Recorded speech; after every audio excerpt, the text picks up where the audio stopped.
trust? Do you trust me? So last episode, we talked about triggers, and I'm going to guess that me saying the word trust and asking you to trust me probably triggered more than half of you, and the other half, it brought some other stuff up. So, do you trust me? And I would argue you don't know me well enough yet to answer that question, and we're going to explore that a little further as we go along today.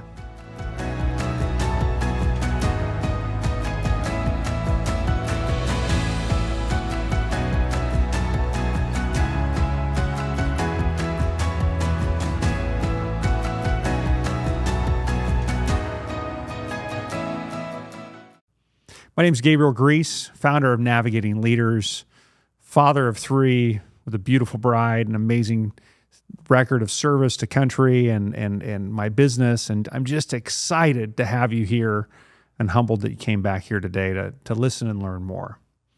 So what we're going to go about today is I'm going to share my story with you a little bit. And you might say, well, why does that matter? And what I'd say is, it's from my story that I think we can answer that first question of trust. And you'll have an opportunity to evaluate and to judge and to see what comes up for you if there are any triggers and make that decision for yourself. So we'll go through that a little bit today. I'm going to bring in a dad joke because I love telling dad jokes to the kids and at the company. And we'll just have a good conversation here today. So thanks for being here, and let's say a little prayer. Lord, we just ask for your blessing today upon us, upon everybody listening, that whatever needs to be conveyed is conveyed, and that everybody's life is brighter and a little bit better because of this time together. In your son's name we pray. Amen. So about me and my story. I grew up as a farm kid in Nebraska. We were only about 10 or 12 miles outside of Lincoln to the northwest, a small town called Malcolm. Had 320 people in the town, a school of about 100. Had 20 people in my graduating class when I graduated. So small town, amazing people, amazing community. Learned so much. Learned how to work. Spent a lot of time in agriculture. And just a great place as a young boy to grow up. With a lot of nature around and before helicopter moms and cell phones and GPS trackers and all that stuff. So we ran off into the wilderness, came home dinner time. So, and that led me into really growing and having some independence. Both my folks were teachers and moved into executive stuff. I had a sister, Rosalind, goes by Roz. I ended up working for her boyfriend and his dad at the time, John and Willard. Ultimately, they ended up getting married and they live in the house I grew up in. And so when I go home still, I go back to the house that I moved into the summer when I was 3 years old. And so home is still home, and I'm just grateful to my sister and brother for holding down the fort and giving us that opportunity. And along the way, I picked up a desire for service. And a lot of that would come from my dad, who was a historian, and a lot of our family vacations early were, to Civil War battlefields and Revolutionary War battlefields and the Boston Tea Party and down to St. Augustine, Florida, which was one of the earliest settlements in the Western Hemisphere, especially in what is now the United States. And I just picked up a heart of service. And we also lived in the flying pattern of the airport in Lincoln, and the Air National Guard, the Air Force detachment there, was flying F-4s, which were really cool Vietnam era aircraft. And they'd fly right over our house, and the roar of those engines, if you ever heard an F-4, they are loud. And they roared over the house, and some of the most terrifying moments were being in the Midwest and a tornado warning, and then having a flight of F-4s go over your house, and you're like thinking it's a tornado. But being in that pattern and seeing the airplanes and how cool they were. And then one day I pick up the catalog for the Air Force Academy at the counselor's office in our high school. And our counselor's office was, literally his desk was this wide and there was that much room for him to walk by it. It was a tiny little closet off the library. And, but it was such an amazing place to dream because there were catalogs from all these places all over the United States. There might have been a couple international ones, but just all over the U.S. And for a kid growing up in the cornfields of Nebraska, everything was an adventure awaiting to go see. And so, but something called to me about the Academy catalog. So I'm reading it, and I ask if I can keep it, and he's like, certainly. And I study everything it is about getting to the Academy. And I come home sometime in my sophomore year, and I tell my folks, hey, I want to go to the Air Force Academy. Little did I know, my dad was actually one of the final 3 finalists for the first class of the Air Force Academy, the class of 59, which would have been really cool if he had gone, but he wasn't selected to go from the state. And so that was something he was interested about, but he never told me about this. We only learned about it when I bring home the catalog and we start talking about it. And so I read about what it takes to get into a service academy, and I set about continuing to refine my resume and my activities and the things that I do to be competitive to get in. And there's a point to the story, and it's that when we get to the end of this story, it's the foundation of really what's driving Navigating Leaders. It's the essence behind our book that'll be coming out in January called The Results Tree. This story really was divine. It was God's hand in my life in a way that I couldn't see it until I've had the ability to look back on it. All right, so back to it. So we're putting everything in place to become competitive. And so then we're starting to take the standardized tests, and I take the ACT 4 times and I can't get a qualifying English score. So there's a minimum score that's required to get into this school. And I don't remember what it is now, somewhere in the 20s, 24 maybe. And maybe I keep scoring a 23, right? And I take it 4 times. No joy. Along the way, I'd taken the SAT once, and it was a brutal test, not one that we took a lot in the Midwest. It was more of a coastal test. And I still don't have qualifying scores.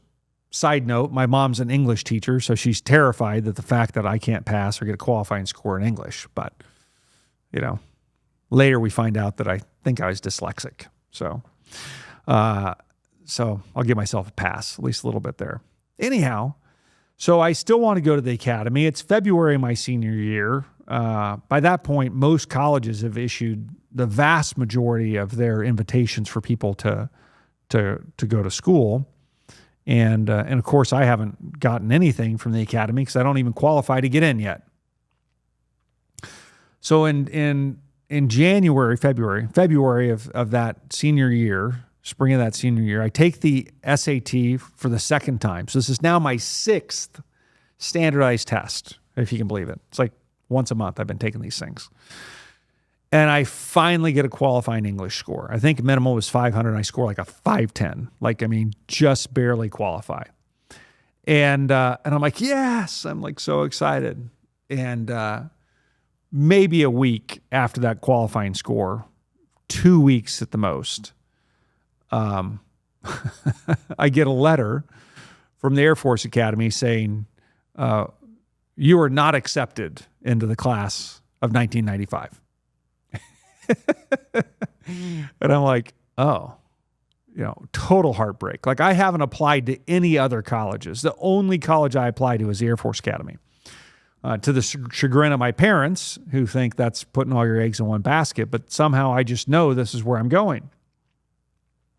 In spite of logic, in spite of good planning, in spite of, having a backup, right? Which is what a parent would tell their kid all the time. And then like 2 weeks later, I get another letter in the mail. This time it's from an organization called the Falcon Foundation. And the Falcon Foundation is basically a scholarshiping program for candidates to the Air Force Academy who, scored high on the leadership and the aptitude and all those things, but struggled a little bit academically. And I fit this mold. And so they offer me a scholarship to go to the Marine Military Institute in Harlingen, Texas. And if I maintain a B average, then I'll be admitted automatically into the next year's class. And I'm like, well, this is great. And so I accept the scholarship, and I prepare for my summer. I prepare for graduation, which is coming in May. And I just continue to hold on to the fact that I'm going to go to the Air Force Academy. And after my rejection letter comes in, this is the hard part is, the people who weren't cheering for me, well, now they had fodder. Now they could lean in. Now they could say, why would they ever want you? You're just a dumb kid from the farm, right? Like, what makes you think you can fly airplanes, And there's some real hurtful and hateful things that were said. And I understand now, going back to the 4 agreements, that wasn't personal. That was a reflection from the people that, what was inside of them. And, but to, a 17-year-old kid, it hurt, right? To have big dreams and, to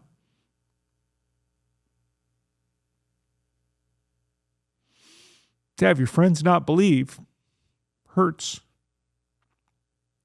And it's cool, though, is that I had some teachers who did. Bob Hoyer specifically, Jack Tarr, those guys were in my corner. And my elementary school teachers, right? So Miss Mahan, Miss Shimonik, Mrs. Marker, Mrs. Phelps, Mrs. Wirtz. That's K through 4, right? Mrs. Stair. Giving some shout outs here to the people who have changed my life and I'm grateful for. And I know there are teachers in your life, right? And if you have any way of getting a hold of them and saying thanks, please do. Teachers are, gosh, what a gift to give your life to try and shape the next generation. So I have this letter that says now I can go on to a scholarship to Military Institute in Harlingen, Texas. And I've accepted. I'm excited. Like, hey, I'm still going to go. This dream's going to be real. It's going to happen. And so I press on. And it's May 15th, 1991, 4 days before graduation. I'm sitting in Mr. Hoyer's class. He's my social studies teacher. And there's a knock on the door, and it's a school secretary. And she looks at Mr. Hoyer, and he nods, and she says, Gabriel, Senator Kerry's on the phone for you. So Bob Kerry was a U.S. Senator, former governor, U.S. Senator from Nebraska. And to get into any service academy, it requires a nomination from a congressman, senator, or representative. There's also some presidential nominations, some other ways to get in, but traditionally it takes somebody from Congress to nominate you. And I'd gone through that process to even apply. And Senator Kerry, after a little bit of chit chat, says, "Do you still want to go to the Air Force Academy?" And I'm like, "Yes, sir." And he's like, "You're in." And I'm like, "What do you mean?" He's like, "You're in. You need to be there on June 27th. And I'm like, whoa. So my whole world just pivoted instantaneously. I went from, in a span of a couple of months, from not being qualified to being qualified and denied to being offered a scholarship to push it a year to now all of a sudden, boom, I'm in. And in that moment, it was the truest thing for me because I just knew, I'd known for 2.5 years that this is what was going to happen. But gosh, it was a walk in faith. The whole thing was a walk in faith. And so into June comes, say goodbye to the parents, fly out to Colorado Springs, get on a bus, go to the campus, get your head shaved, and start basic training. Lots of stories to follow from that over the course of the coming weeks. But the essence of this is the foundation of the book, the results tree.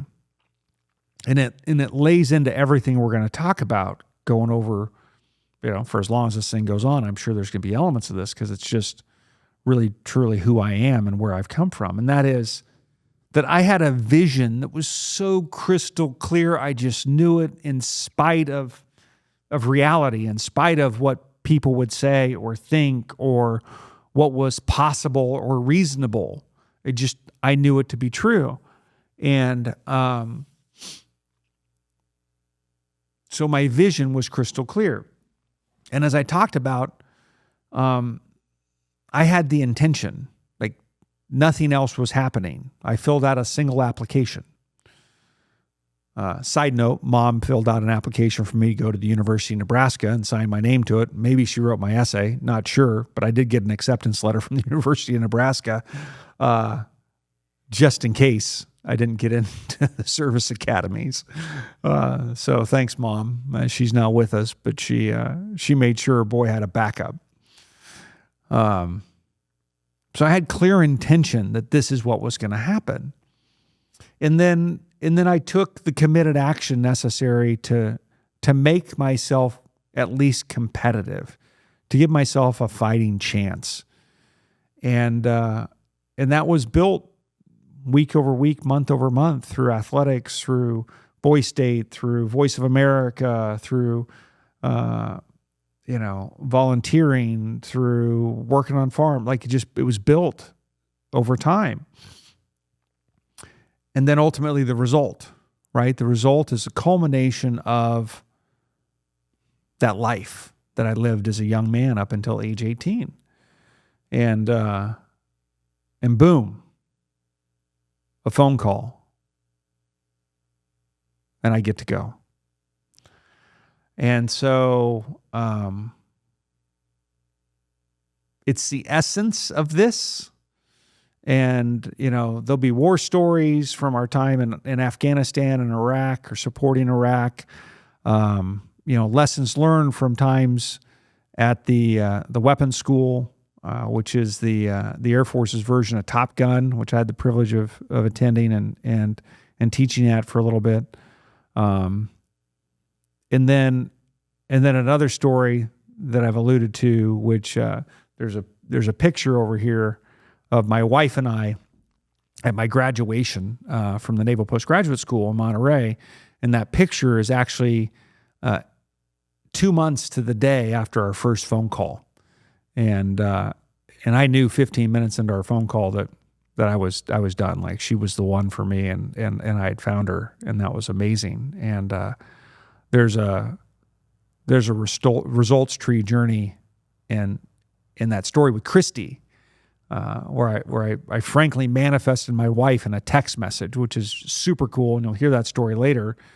But more importantly than that is that in this process, you can do the same thing, right? You can set a vision and an intention and take action and create the results you want. So if we go back to the last episode, and I said, look, we opened with, you're exactly where you're supposed to be. And I know that to be true. And if you don't know that to be true, okay, great. Trust me and stick around, because we're going to get there, right? And so these are the elements and why I would ask you to trust me, right? Is there'll be more to come, but I've lived this journey and I want to share it. And we are seeing it blossom in our kids in a way that is indescribable, right? For those of you with children, the pride and the love, and Christy describes it. That's my wife. She describes it as our kiddos are our hearts walking around outside of us, just like with little arms and legs, like, and gosh, it's terrifying to think about, but we love them so much, right? And that's the thing here is life is precious, and all we have is this moment, and we get to honor it for what it is here now, and enjoy the journey, because we don't know when it's going to end, right? We do not know when this is going to end for whatever reason. And so we get to let go of the past and not be attached to what it was.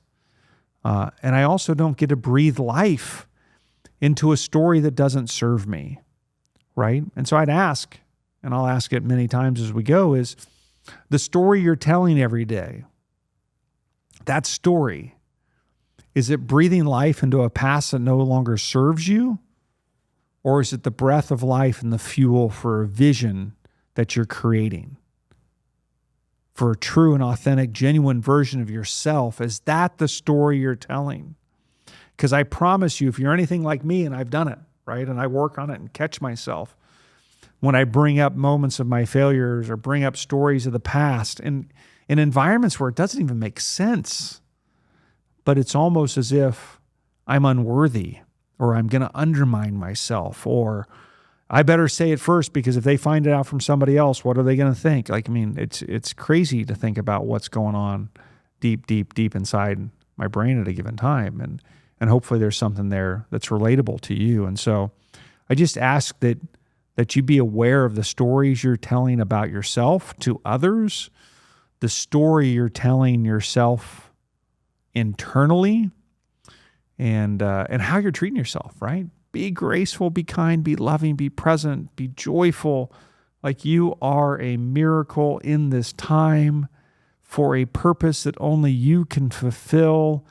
And God has an anointing for you. Oh my gosh. There's a ripple coming from you and your life and where you're at. And the first step is just to breathe. In a moment, take in a breath, acknowledge, gosh, what a warrior you've been to get this far. And it doesn't have to be hard, right? That's a myth. That's a myth that we've picked up somewhere, that the harder it is, the better, or what have you, whether that's exercising or jobs or the number of hours we work or how stressed we are or whatever it is that, we can ask the question of, why does it have to be so easy? As much as saying, why does it have to be so hard? So, trust. Do you trust me? So, absolutely want to share some dad jokes because I love them. So maybe a little humor will help you trust me, right? So we'll do two of them here. This was a selection of some of the best ones we thought would work. So what? It's terrible when people laugh at their own jokes, right? All right. What do you call two monkeys who share an Amazon account? What do you call two monkeys who share an Amazon account? Prime mates. All right, we'll stick with the animal theme. All right. Which bear is the most condescending? Which bear is the most condescending? A panda. All right. We'll have more of those as we go. But thank you so much for taking the time to listen here today. My commitment to you is exactly what it was when we talked last time, is to be open and authentic and vulnerable and transparent, and to bring it real, and to just tell you my past and my story. And hopefully there's an element or a kernel in there that you can take away. We'll move through this format for a little while, and I've got an amazing list of guests that we'll begin to bring in over time.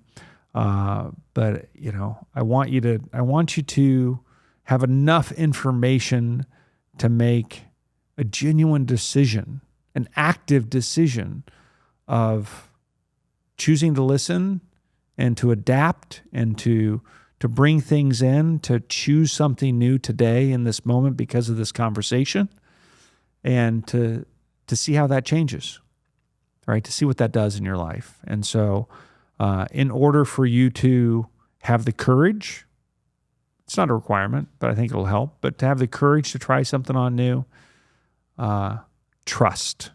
Trust is needed, and trust will speed the adoption of whatever it is you're choosing to take on here. And so thank you for trusting me this far, and I seek to earn more of your trust, and I trust that you will return next week when we're going to talk about wholeness.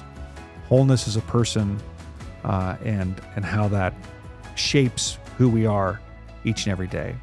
So thank you for giving us the time. Thank you for joining the Navigating Leaders podcast. I'm your host, Gabriel Grease, and thank you. Until next time.